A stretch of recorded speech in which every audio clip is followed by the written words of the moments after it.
उज्जैन न सिर्फ अपने विश्व प्रसिद्ध मंदिरों के लिए जाना जाता है, बल्कि यहाँ कई रहस्यमय स्थान ऐसे हैं जो लोगों को अपनी तरफ खींचते हैं। हमारी संप्रदाय क्या है, नाथ जी, हम भोलेनाथ की संतान है, उनके वंशज है। शमशान साधना है, शमशान में रहना, शमशान में खाना, शमशान में सोना, यह है शमशान साधना।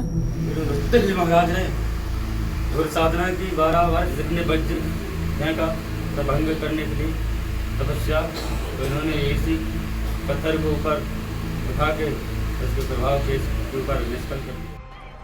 सो गाइस, अभी हम आ चुके हैं भर्तरी गुफा और जा रहे हैं गुफा के अंदर।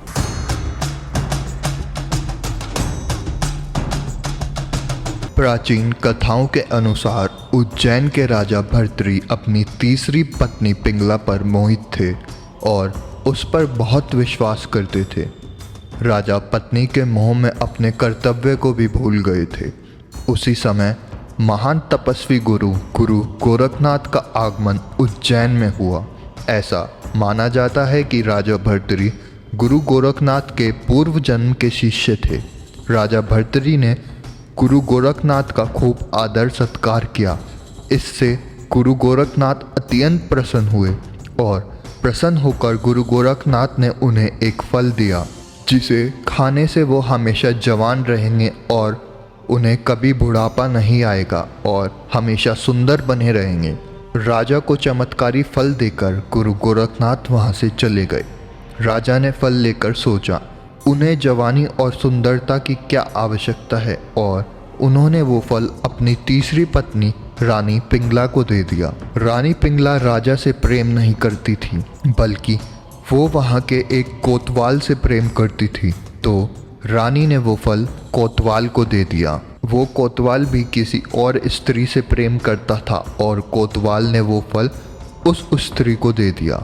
फल मिलने के बाद उस स्त्री ने सोचा इस फल की सबसे ज़्यादा ज़रूरत हमारे राजा को है, और उस स्त्री ने वो फल वापस राजा को दे दिया।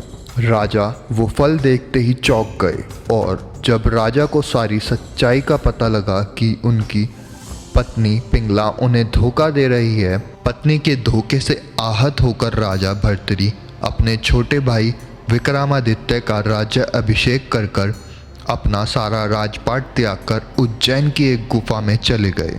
गुरु गोरखनाथ ने राजा भर्तरी को अपना शिष्य बना लिया और इसी गुफा में राजा भर्तरी ने घोर तपस्या की, और उनकी इस तपस्या से देवराज इंद्र को भय हो गया कि कहीं ये मेरा सिंहासन प्राप्त ना कर लें, क्योंकि जब 100 अश्वमेघ यज्ञ जितना तप हो जाता है तब वह व्यक्ति इंद्र का सिंहासन प्राप्त करने योग्य हो जाता है। और इसी भय के कारण देवराज इंद्र ने राजा भर्तरी पर वज्र का प्रहार किया, पर भर्तरी जी ने अपने तपोबल से इंद्र का प्रहार निष्फल कर दिया। ऐसा कहा जाता है कि भर्तरी जी ने इसी गुफा में 12 वर्ष की समाधि लगाई थी, और जब भी वो अपनी समाधि लगाने के बाद आंखें खोलते थे, चाहे वो 1 वर्ष की हो, 1 सप्ताह की हो या 1 दिन की, वो अपनी योग माया के बल से चारों धामों में स्नान करते थे। और इसी गुफा में एक गुफा और है जो चारों धामों में खुलती है। चारों धाम में स्नान करने के बाद वो इसी गुफा में आकर समाधि लगा लेते थे। ये जो कक्ष आप देख रहे हैं, ठीक इसी स्थान पर भगवान श्री हरि विष्णु जी ने राजा भर्तरी को दर्शन दिए थे।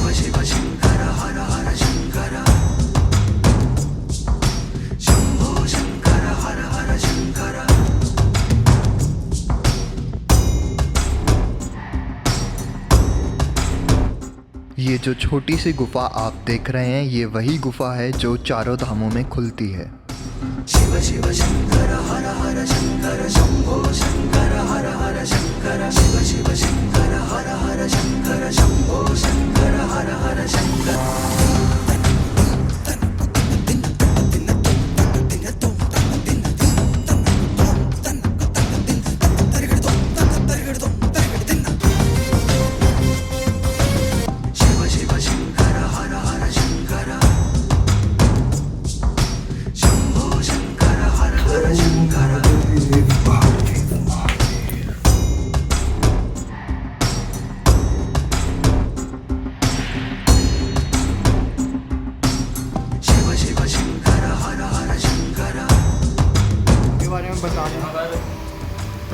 जी महाराज ने घोर साधना की 12 वर्ष जितने वज्र का भंग करने के लिए तपस्या, तो इन्होंने इसी पत्थर को ऊपर उठा के उसके प्रभाव के ऊपर निष्कल कर दिया। सुबह गुफा बहुत ही ज़्यादा छोटी और अंदर बहुत ही ज़्यादा गर्मी है।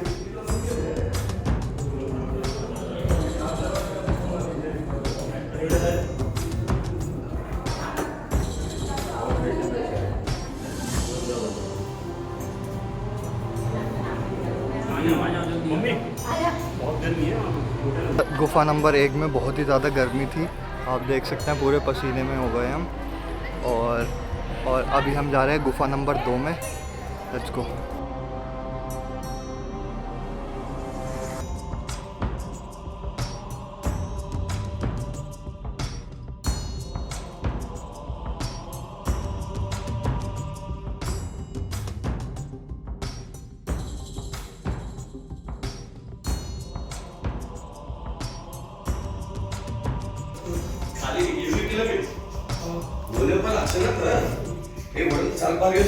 सो गाइस, ये श्री गोपीचंद जी का धूना है और यहाँ पर उनका धूना लगता था।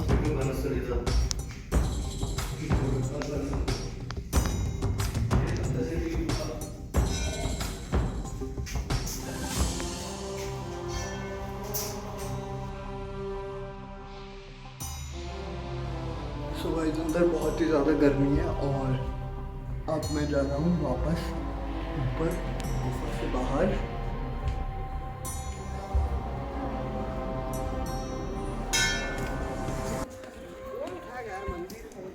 यहाँ पर राजा विक्रमादित्य जी बैठ कर के न्याय करते थे। ये वो जगह है, सिंहासन 32 इस जगह को कहते हैं, है ना। ये आपको इधर स्मृति चिन्ह दिख रहे हैं, ये उस समय के सिंहासन के अवशेष है जिस समय राजा विक्रमादित्य जी न्याय करते थे। यहाँ पर इन्हीं सिंहासन के ऊपर कहा गया है कि सिंहासन 32 ही रखा गया था। सो गाइस, ये जो मेरे पीछे आप देख रहे हैं, ये है राजा विक्रमादित्य और वो बैठे हुए हैं अपने सिंहासन पर। ये सिंहासन भगवान इंद्र का था और भगवान इंद्र ने इन्हें भेंट में दिया था।